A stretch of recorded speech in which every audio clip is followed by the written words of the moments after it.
हमारे हिंदू धर्म में बहुत सारे ऐसे रहस्य छुपे हुए हैं, बहुत सारे ऐसे अंधविश्वास छुपे हुए हैं जिनके बारे में हमको नहीं पता। हम इन अंधश्रद्धाओं को, ऐसे अंधविश्वासों को या फिर जो रीति रिवाज होते हैं उनको हम क्यों मानते हैं वो हमको नहीं पता, उसके पीछे का साइंस नहीं पता होता। ठीक है, तो इस वीडियो में हम हमारे हिंदू धर्म में जो मरण प्रसंग होते हैं उसके अंदर जो रीति रिवाज होते हैं उसके पीछे का साइंटिफिक रीजन क्या है वो हम इस वीडियो में बताने वाले हैं। तो फिर अगर आप हिंदू हो तो फिर आपको ये बातें जरूर जाननी चाहिए कि हम जो कर रहे हैं क्या वो सही कर रहे हैं, उनके पीछे का साइंस क्या है। तो हेलो फ्रेंड्स, मैं हूं रोनी और आप सभी का स्वागत है एक और वीडियो में। तो 10 ऐसे सवाल जो हिंदू धर्म में मरण क्रिया होती है, कोई मर जाता है, किसी की मृत्यु हो जाती है, उसके बाद जो विधि होती है, जो रीति रिवाज होते हैं, तो उनके पीछे का साइंस क्या होता है उसके बारे में हम बात करने वाले हैं। तो इस वीडियो में टोटल 10 रीति रिवाजों को इंक्लूड किया है और अगर आप लोग इस वीडियो में प्यार देते हो, इसको पसंद करते हो तो और भी बहुत सारे रीति रिवाज बच चुके हैं, उनके पीछे का साइंस भी आपको बताया जाएगा। तो देखो, सबसे पहले रीति रिवाज की बात करें तो हमारे हिंदू धर्म में अगर किसी की मौत हो जाती है तो अक्सर आपने देखा होगा कि उसको शमशान ले जाते वक्त एक जो मटका होता है छोटा सा,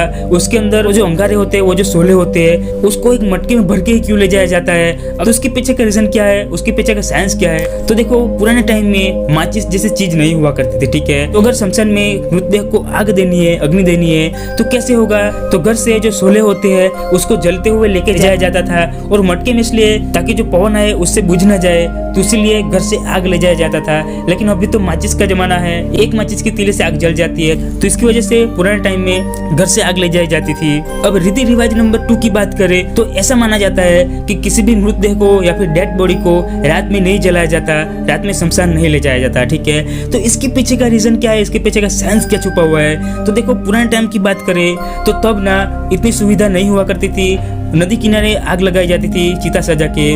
रात में मृतदेह को जलाना मतलब बहुत सारी परेशानी, बहुत सारी तकलीफ होती थी और वहाँ पे उतनी व्यवस्था नहीं होने के कारण ठीक से अंतिम संस्कार नहीं हो सकता किसी बॉडी का। तो इसी वजह से तब से ये एक रीति रिवाज चलता गया कि रात में डेथ बॉडी को नहीं जला सकते, लेकिन इसका जो साइंस है वो यही है। अब अक्सर आपने देखा होगा रीति रिवाज नंबर 3 की बात करें कि जब भी डेथ बॉडी को ले जाया जाता है, पीछे पीछे कच्चे चावल या फिर बाल की बात कर लो या फिर कुछ भी ऐसा अनाज है वो फेंकते जाते हैं। ठीक है, और वो पूरे शमशान के रास्ते फेंकते जाते हैं। तो इसका रीजन क्या है भाई। अभी ऐसा माना जाता है कि भाई जो आत्मा है वो भूखी होगी तो खाती होगी वगैरह, ऐसा होता है, लेकिन नहीं, इसके पीछे का भी साइंस है।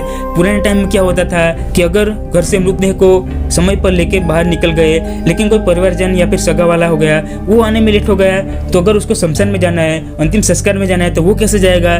तो उसको एक रास्ता दिखाने के लिए पुराने समय में ज्यादा से ज्यादा वाल की सब्जी होती थी और चावल पैदा होते थे। ठीक है, तो उसको ही रास्ते में थोड़ा थोड़ा डाल के लेके जाते थे, इससे जो लेट आए हैं वो शमशान तक आ सके और अंतिम संस्कार में भाग ले सके। अब एक जो बहुत ही कॉमन बात है, अगर किसी का मरण प्रसंग हो गया तो वहाँ पे हर कोई टावल लेके जाता है। ठीक है, लेकिन टावल ले जाने का जो पुराना साइंस है वो क्यों ले जाया जाता है। तो पुराने समय में क्या होता था कि मृतदेह को जलाने के बाद बहुत सारी चीजें कपड़े के ऊपर गिरी हुई होती है, घर पे आके नहाना एक बहुत ही परेशानी वाला काम होता था, इसलिए साथ में टावल लेके जाते थे। क्यों?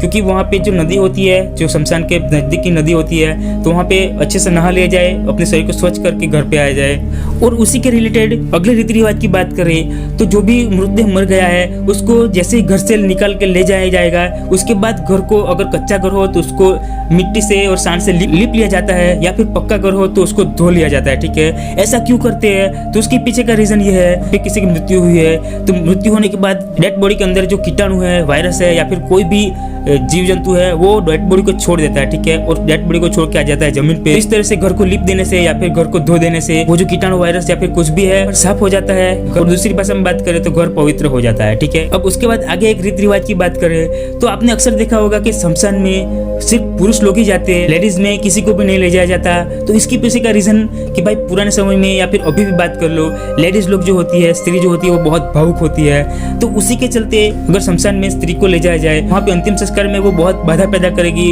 या तो डेड बॉडी को जलाने नहीं देगी या फिर कुछ भी हो, बहुत ही परेशानी होती है। ठीक है, पुरुष जो होते हैं वो मन के मक्कम होते हैं, उनका जो दिल है वो मजबूत होता है, तो इसीलिए भाई अंतिम संस्कार में कोई प्रॉब्लम ना हो, इसलिए औरतों को शमशान में नहीं ले जाया जाता।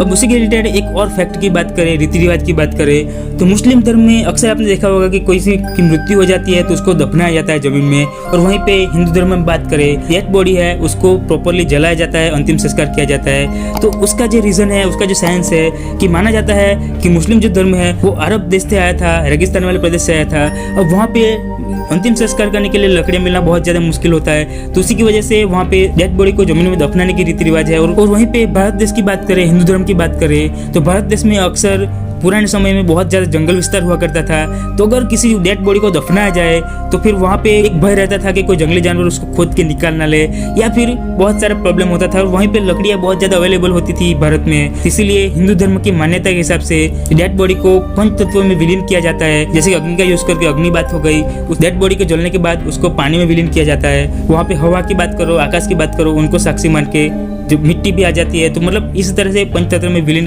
करने की जो प्रथा है वो हो जाती है। तो इसीलिए अब मरण विधि तो हो गई, लेकिन मरण विधि के 3 दिन बाद आती है सूतक विधि। और उसके अंदर आपने देखा होगा अक्सर कि जो पुरुष होते हैं उनके जो सर के बाल है वो उतार लिए जाते हैं। तो वो क्यों होता है? तो देखो, किसी के घर में भी, अगर किसी भी परिवार में, किसी भी कुटुंब में किसी की मृत्यु हुई हो, तो सबके जो सर के ऊपर जो बहुत भार होता है, बहुत ज्यादा दुख होता है, बहुत ज्यादा एक बोझा जैसा लगता है। तो सर के बाल उतारने से उनको टेक्निकली, एक फिजिकली बात करें, एक भार कम हो गया हो ऐसा लगता है, एक रिलैक्सिंग फील होता है। उनके जो सर के ऊपर जो बोझ जैसा लगता है वो भी बहुत ज्यादा कम हो जाता है। ठीक है, तो इसलिए सर के बाल उतारे जाते हैं। अब आगे एक और रीति रिवाज की बात करें तो किसी के घर पे अगर मृत्यु हो चुकी है किसी की, तो वहाँ पे 12 दिनों के लिए जो रोटियां बनती है उसको उल्टा ही रखा जाता है। ठीक है, उसको सीधा नहीं किया जाता।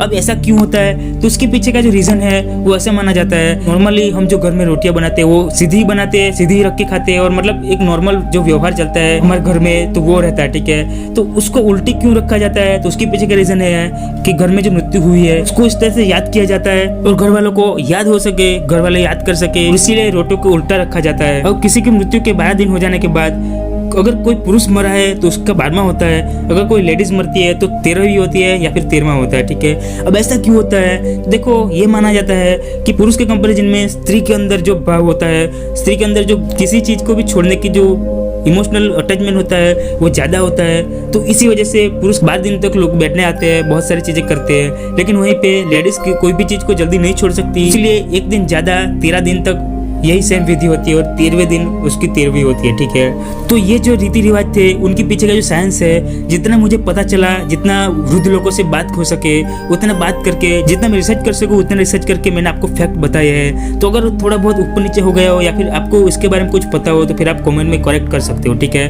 मैं ये दावा नहीं करता कि मैं 100% सच बोल रहा हूँ, लेकिन जो बड़े लोग होते हैं उनसे बात करके मैंने ये सब बातें जानी है। तो फिर जितना हो सके मैंने आप तक की फैक्ट पहुंचाने की, जो रीति रिवाज होते हैं, जो अंधश्रद्धा होती है, उनके पीछे का जो साइंस है वो पहुंचाने की कोशिश की है। तो अगर आपको ये सीरीज पसंद आई, अगर आपको ये वीडियो पसंद आया तो फिर लाइक जरूर कर देना, कमेंट में पार्ट 2 जरूर लिखना। जितने ज्यादा कमेंट होंगे तो फिर पार्ट 2 बहुत जल्द आएगा। ठीक है, बाकी अभी अभी होली का त्योहार गया है और आप में से बहुत सारे लोगों को ये नहीं पता होगा कि होली को सेलिब्रेट करने के पीछे का रीजन क्या है। होली को सेलिब्रेट करने के पीछे 3 रीजन होते हैं। एक साइंटिफिक रीजन की बात कर लो, एक मैथोलॉजिकल रीजन की बात कर लो और एक कल्चरल रीजन की बात कर लो। ये 3 रीजन मैंने मेरी ये वाली वीडियो में बताए हैं, जिनको जानने के बाद आप शॉक हो जाओगे और आपको इसके बारे में इससे पहले पता भी नहीं होगा। ठीक है, तो फिर ये वाला वीडियो जरूर देख लेना। वीडियो भी आपको स्क्रीन के ऊपर दिख रहा है, इसके ऊपर क्लिक करो और देख लो। बाकी लाइक कमेंट शेयर वाला मामला मैं आपके ऊपर छोड़ता हूँ, अगर इच्छा हो तो कर देना, लेकिन सब्सक्राइब जरूर कर देना, क्योंकि ऐसे ही अतरंगी स्टाइल में नए नए फैक्ट्स लाता रहता हूँ। तो फिर कर देना। ठीक है, तो आज की इस वीडियो में बस इतना ही, मिलते हैं अगले वीडियो में, तब तक के लिए कीप लर्निंग, कीप वॉचिंग रोनी ऑफिशियल।